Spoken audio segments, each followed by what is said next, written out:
సికింద్రాబాద్ లో రేషన్ కార్డుల పంపిణీ కార్యక్రమం జరిగింది. అర్హులకు మంత్రి పొన్నం ప్రభాకర్, ఎమ్మెల్యే పద్మారావు రేషన్ కార్డులు అందజేశారు.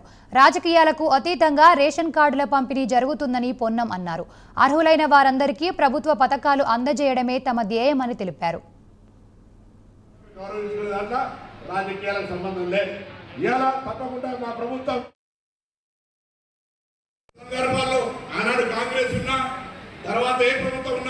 అది రెండు మేము ఇచ్చుకుంటూ పోవడము తినకుండా పోయినటువంటి పరిస్థితి జరిగింది.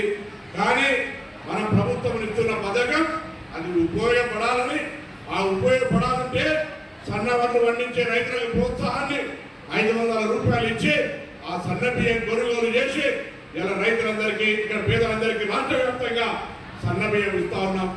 అదేవిధంగా 200 యూనిట్ల ఉచిత విద్యుత్తో పాటుగా ఆర్టీసీ మహిళలకు నేనే మంత్రిని, ప్రభుత్వం ఏర్పడిన 48 గంటల్లో మహిళలందరికీ ఉచిత బస్సు సౌకర్యం ఇచ్చినాం. ఇవాళ మొన్ననే ఆ మహాలక్ష్మిలంతా 200 కోట్ల మంది ప్రయాణం చేస్తే 6,800 కోట్ల రూపాయలు తెలంగాణ ప్రభుత్వం తరఫున ఆర్టీసీకి ఇచ్చినారు.